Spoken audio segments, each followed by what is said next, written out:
Thank you, Joey. Can you hear me okay?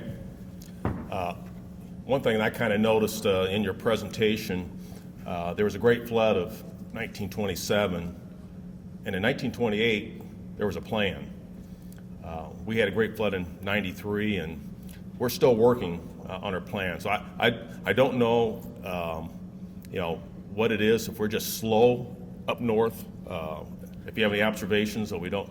It used to be the other way around. We always thought we were fast and nimble in the north, but we're working toward it, and anything that we can do, and we look forward to working with the Corps to help get something similar to in the Upper Valley that can work, although it always needs to be refined. And one of the things that that we see, the MR&T actually has a plan.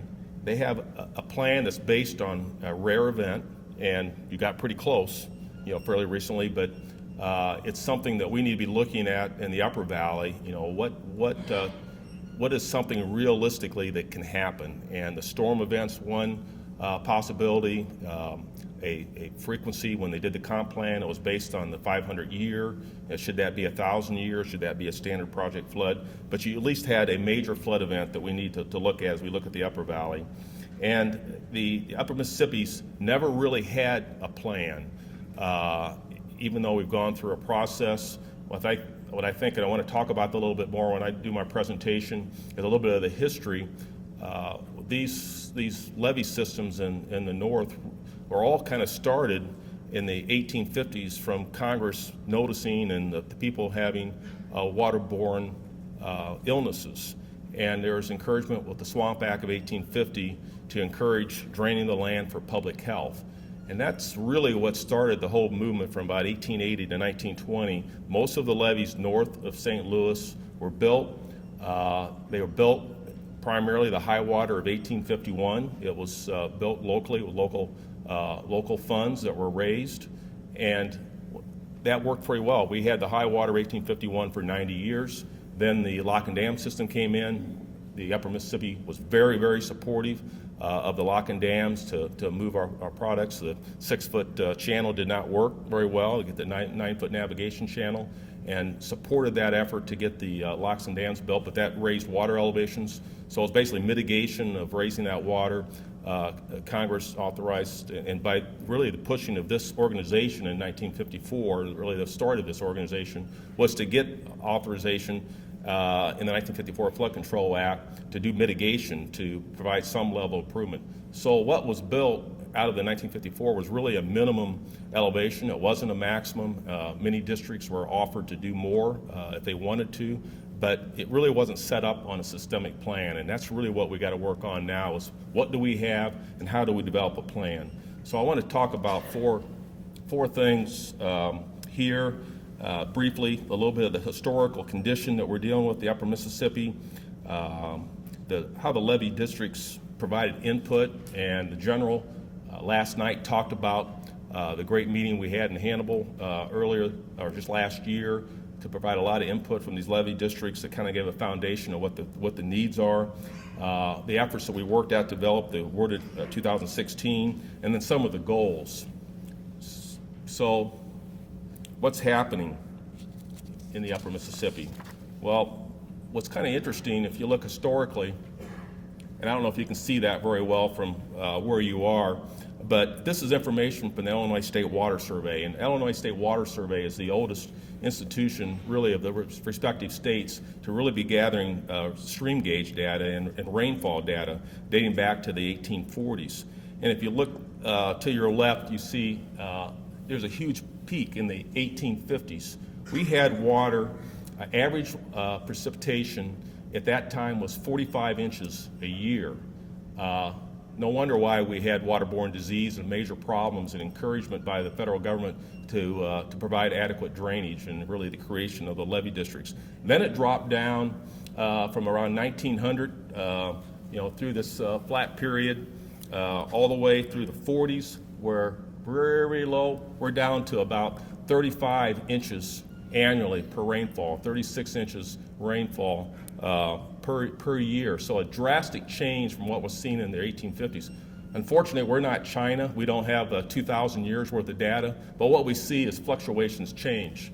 And the last 60 years since the locks and dams were built, we're going back up. So for the first time, we're over 40 inches of rainfall, and we're having to deal with that rain in the Mississippi, in many cases based on a design that was developed in the lowest that we have in history. So we have a real problem that needs to be addressed. And if you look, this is the Hannibal gauge. The average water elevation at Hannibal over this period of time has gone up about 2.5 feet. A significant change in water elevations in Hannibal is in this gauge. We're looking at the 1950s up to, this was 2013. If you look at peak water elevations, we're seeing peak water elevations have increased almost 5 feet. This is an annual high water condition. So we're seeing change, and unfortunately we've not been able to have the resources or the support to make these improvements and adjust for these changes over time. And what has that resulted in? Well, we have floods. This is the Fabius Levee Drainage District in 73, and Joy, you mentioned how 73 kind of made an awakening that things need to be looked at. This was a period of time when there was great cooperation with the local levee districts in the Upper Valley and the Corps of Engineers, and they recognized that we need to be starting to make major improvements. At that time, Rock Island District encouraged Hannibal, hey, you've got a low levee system, kind of what I was talking about before in the questions I had in the prior section. What is the condition of overtopping failure? And the Corps was very proactive in getting Hannibal's system up. The state of Illinois was very proactive in encouraging South Quincy. In fact, we got a call. It wasn't initiated by the locals, but it was actually initiated by the state. Hey, we can come up with some additional money to come up with your cost share on a 75-25 to improve your levee at South Quincy. So we had several districts being able to improve during that period after the 73 flood. There was a major study that the Corps did for the city of Quincy. Most of that did not get fully implemented, but we've had problems since. But unfortunately, only a few districts had the opportunity or cost benefit, and we're talking about that throughout this whole session. Some of the methods that the Corps uses to develop a national economic development model and cost benefit is very difficult for a lot of districts to see the improvements that they need to see. So unfortunately, we're seeing these floods again. This is the same district. This is West Quincy, the Fabius district. Flooding, it protects US 24 and the Avenue of the Saints. It has the highest traffic count north of I-70 in northeast Missouri. A lot of industry had to move out of the area after that great flood. And of course, we all know that we had a huge event and there was no plan for where the water was going to go. And that's really what we're trying to accomplish, is where does that water go when we have these major events? And we just had failure, disaster after disaster. After the 93 flood, several districts said, hey, how can we work toward improvements? How can we get FEMA certification? We had a period of time when there was a lot of cooperation. Several districts had these elevations that were certainly higher than the authorized, because that's how they were built, were able to get certified, wanted to be able to maintain that certification. We had 3 levee districts that were able to do some minor improvements through the Corps of Engineers, through the 20810 process, and see improvements. But we had one district that, working with the Corps, did a risk and uncertainty analysis and said, well, maybe we don't even need to have 3 foot of freeboard. But unfortunately, that didn't always work. This is Henderson 1 and 2, and we've got several of their board members here. They went through a risk and uncertainty analysis, paid the Corps of Engineers to do that. It had a little bit less than 3 foot of freeboard, and is really insufficient to handle the great 2008 flood. Of course, this was a huge event. It was beyond the design criteria. We had another over 500-year flood event in that area. This was, even at the certification, 100-year with 3 foot. It was going to be very marginal, but with just a little minor improvement, probably could have conveyed this a little bit further. So we're having these disasters. We need to figure out a way to move forward, and it's not just in the main stem. We also have problems in our tributaries. Again, here's a place where the Corps and St. Louis District did an excellent job of having a plan to protect the Merrimack River. It was a reservoir system developed, I think, in the 70s, but unfortunately, some environmental interests and other interests, business interests, prevented that plan from being implemented.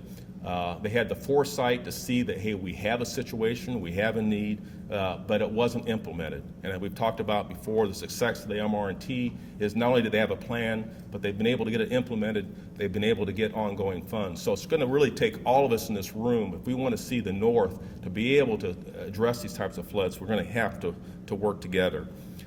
Something on the flow frequency curves, the baseline, I'm sure you can't see that, so I'm not going to, and Aaron warned me not to bore people with engineering, so I'm going to try to minimize this. But if you look at the straight line, this is really what was thought to be a 50-year event back in the 50s. And if you look at the blue and the kind of gold or orange color, the blue is what they thought the 50-year was in the 79 profile updates. As you can see, it varied a foot up and down throughout that original estimate. And we actually had certain areas where, hey, you could go ahead, you can get certified as a 100-year levee because the water is actually a little bit lower.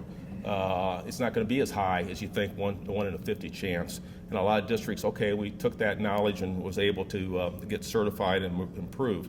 But and it was after the '93 flood that this organization and many others, hey, we know that these flow frequency curves aren't quite right. Something's not making sense. We need to update it again in 2004. Many of these areas actually flipped, where they thought it went down, it actually went up. Again, this is kind of in that Hannibal area, at Hannibal Quincy area, so an area that's really changed a lot. So we know that it's not an exact science.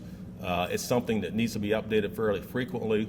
We do have problems when you design it on a 50-year or 100-year, if the local sponsor is not able to maintain that. And that's really what we need to make sure, whatever comes out of the new plan that we're trying to develop, is it has to be a plan that allows the local sponsors to be able to maintain that level of elevation.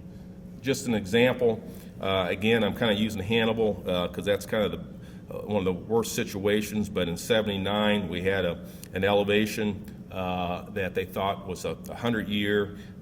In 2004 that went up 1.8 feet, and in some recent studies, just to bring it up, the 2004 work was using 100 years worth of data from 1899 to 1999. You bring that up to date and we're seeing another foot increase, so about 2.7 foot variance in what they think a 100-year flood event is. I think what was really kind of enlightening to show that we have a somewhat a unique situation in the entire nation, and as far as a situation that you don't want to be in.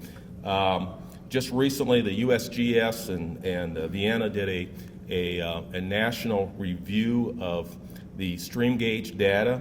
They looked at 200 by 200 square area, kilometer square areas throughout the entire 48 states, and looked at where we're seeing increases in flow frequency, the peak magnitude of the area, and the only area in the entire United States that's seen an increase in all four areas of and this is looking from 1940 to 1979 to 2013, in flood frequency, duration, peak magnitude, and volume of water that we're dealing with. The only place in the entire United States that's seen an increase in all four areas is basically from Rock Island to south of St. Louis, right where we are with most of the members of this district. So just north of St. Louis down to about Cape Girardeau is this area that you see circled in red. It's the only area that's seen increases in all four areas. So not only do we know, because we live here, that we have a problem, it's been confirmed that we have the worst problem in the entire United States. It's something that needs to be dealt with, and hopefully, we have an administration and interest now that's that's interested in infrastructure, we need to carry that message that we have a serious problem that needs to be addressed. I want to talk a little bit about the stakeholder meeting that we had. I think we're very pleased. It's a big effort from our Megan Kaiser, our previous executive director, and a lot of people in this room to try to encourage all 140 levee drainage districts to attend basically a hearing or summit in Hannibal here last year. And we had representation, over 200 people attended. We had a representation from both Rock Island and St. Louis district. We had 37 totally, and a pretty good cross spectrum of where these people are from. We had 25 and 12 from St. Louis district actually do a questionnaire of what would you like to see and where would you like things to go. What we did here is we have a very strong voice that we need to get this plan implemented. We need to get it implemented as quickly as possible. What we saw was out of those, that sampling, that's be about a little over 25%, actually did a questionnaire, that 60% of those districts, even if they have to pay for it themselves, would like to see a significantly improved level of protection. Interestingly enough, we had other districts, we had 15% that would be willing or satisfied, with their level of protection if they were able to update periodically. And we had another 15% of those that were sampled that would be willing to take water in extreme conditions to protect areas like St. Louis and other areas if they were compensated. The comprehensive plan we had, that was probably the biggest failure of that plan. It had areas that could not improve because it raised water elevations too much, but the way the Corps is set up, that had to be a buyout. There was no really mechanism for an annual payment in the plan. So when we look at this again, we need to look at working with the USDA and others to make sure that there is a mechanism to compensate those that need to, because of where they're located, have certain situations where they might be able to, might have to take water. But if they do, they're compensated for it. The other thing I just want to mention is WRDA 2016. There's some really good things in it. We didn't get everything that we want, but it does allow us to revisit the need to do this plan. We need to enhance the levels of protection. One of the big key points that we push for, and we appreciate our congressman and Davis's office and Graves' office particularly worked very well, the Hood's office, to make sure that it's clear that the Corps of Engineers, as they work with them to develop this, that they coordinate with other agencies to look at other opportunities as far as compensation and other funding mechanisms. But the end result, we want to lower risk and we want to have a plan, and we certainly didn't want to wait 4 years. We want to be able to get it quick. We'd like to be as fast as the lower miss was in 27, 28 and get something a lot quicker, but we need to move it. We know the economic impact is huge. This was part of the comprehensive plan on the economic return on investment. That was looking, if everybody improved, even if we pay for it ourselves, you're looking at a $4 or $5 billion investment potentially. The return on investment locally is fivefold. You're looking over $25 billion return on investment. This is probably too low. This was, again, done a few years ago and probably needs to be updated, but a big return on investment. We also have something that's not fully recognized, and is some of the environmental benefits that these levee districts provide. And I just want to talk briefly about that. It's a big picture. I think as farmers, as many of you are here in the room, we also consider ourselves good stewards of the land. And we want to take care of the land, and we want to do things that are right. A lot of people don't recognize some of the benefits that these levee districts provide, as well as protecting some of the prime farmland and industrial areas and highway systems that we have, and railroad systems, our transportation network. Part of the comprehensive plan included the work by the Tennessee Valley Authority that said if we have another flood of 93, just in loss of transportation, we're looking at over $1 billion of impact just in transportation connections. So we need to move forward for a variety of reasons, but also what we provide is a huge environmental impact. I went to a conference here or in Rock Island here last year, and it was mainly an environmental conference, and they were talking about, hey, these wetlands are great. We reduce nitrates and phosphates, 20 or 30%. Well, we do the same thing in levee drainage districts. We had Hunt Lima District did it a few years ago. We have other districts that are looking at that. We're reducing the pollutants that get in, and much better than streams getting directly connected to the river, like some people want to say. In fact, an ongoing study that Pike County and Cass County is working on with several districts is to look at inside these districts, and I'm sorry you can't see all the slide, but we have a lot of different points in this particular district, but we have streams that go directly into the river compared to a sampling at the pump station. And what we're seeing, for example, in nitrates, when you have a crop season in May, April, May, when you print your crop, you might have a spike in some of the areas that sampling's done, still below clean water standards. Drinking water standards is 10 milligrams per liter in nitrates. We're all below that. But when you get down to the pump station, it's down below 1 part per million in nitrates, a significant reduction. In fact, we're at that 20-30%, just like they're saying wetlands provide.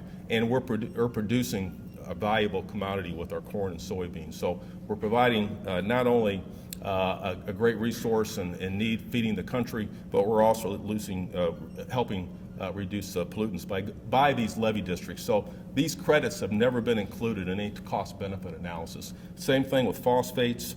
Again, a series of sampling points, but when you get down to the pump station where you're discharging, we have runoff. If you don't have a levee system, you have a 6-inch rain, you have saturated conditions, that gets directly in the river. If you have a wetland and you've had a series of rain events, and this has been confirmed by core study, anything over about a 5-year or 10-year frequency, it becomes totally saturated. You get no retention benefit. But in a levee and drainage district, most of the pump stations and gravity discharges only allow about a 1/2 inch in a 24-hour period to be discharged to the main stem river. So a tremendous benefit in reducing peak flows through these levee systems. And phosphates, again, we've had a peak during the planting season, but by the time you get down to the pump station, we're at 0.05 parts per million. If you look at a lot of the streams in state of Missouri, for example, they're at 5. We're cleaner coming out of this than a lot of the creeks in the upland areas by far. So again, meeting good standards. I think we're frustrated, and some of that frustration came out at the earlier session today. Is we've been looking at this. We've done 8 studies, but we don't have an action plan. And it's time for us to move forward. We have a lot of research, a lot of data that's already been collected through these. The comp plan actually did looked at 14 different alternatives and some variations of those alternatives. We had additional funding for a working plan in 2011. It gave us a great guideline. I think we have a lot of the framework there. We just need to work out some of the pieces to make sure that it can be implemented. So what are UMIMRA's goals? Some of these are going to continue to be refined. They're actually in your agenda booklet there. We talk about some of the things that we're going to try to work toward. We want to get funding. Many of you go to D.C., and different things with the Farm Bureau and others. We're suggesting, and I haven't talked with the Corps directly, maybe they need a little less or a little more, but we're suggesting about $3 million. That used to be the 3 million, 3 years, and nothing more than a 3-inch thick report. We need to get the plan implemented, and we don't think it really is going to take that much. It's mainly going to be public input. So we need to invest in that infrastructure, get that funded, whether that's 100% federal or some type of cost share. Then we need to get the states involved. We need to get the permitting roadblocks straightened out that we've already talked about today. We need to improve the fact that we can't keep things up to date with this change in frequency. We need to really move forward with all these different areas that you have outlined. One of the things that we feel we do have is a public-private partnership. And that's something that, that we have people that are willing to spend some of their own money that needs to be fully recognized. The last two bullets, I think I've got the environmental benefits I talked about, and the last two bullets, we really need to be looking at the management. We feel the Mississippi River Commission could take on that responsibility if we get a plan in place. There's always going to be situations.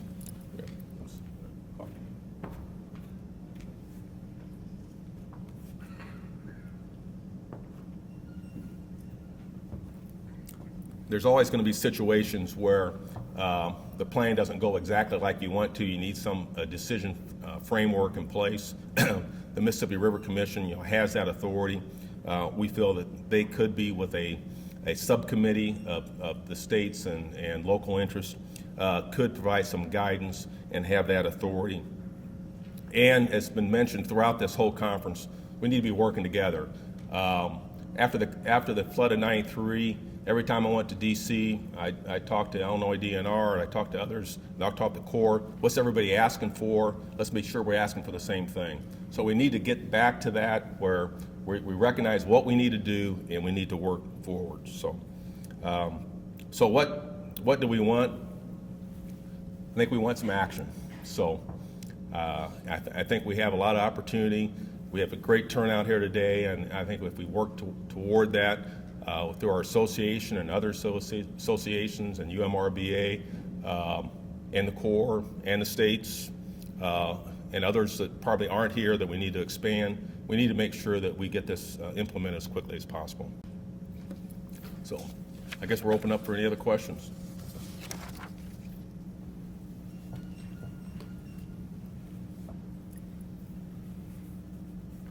Pat? Can you hold on 1 second? I'll give you the mic.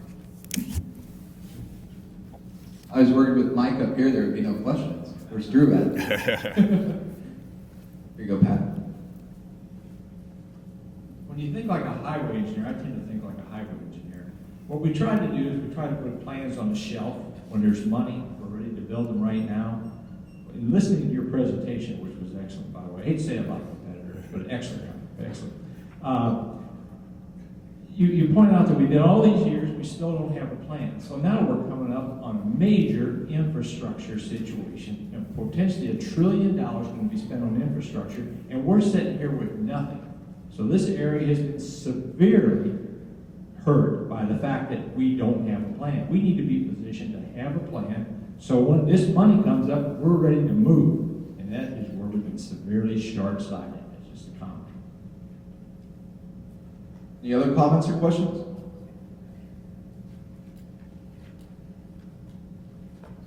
Drew, yes.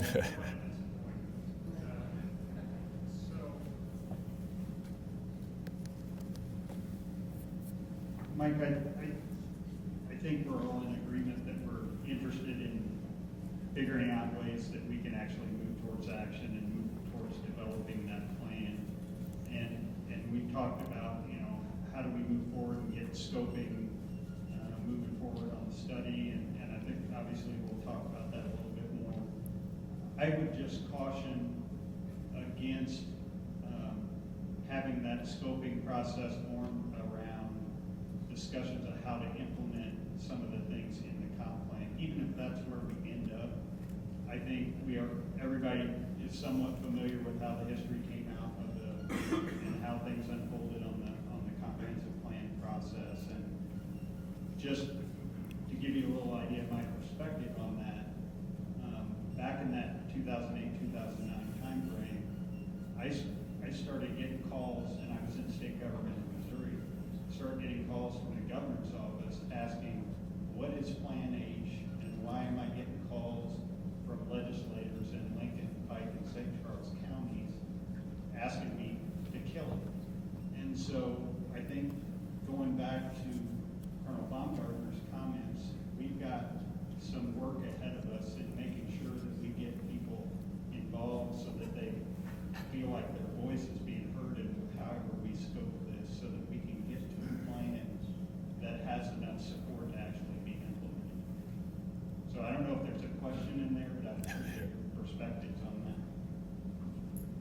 Drew?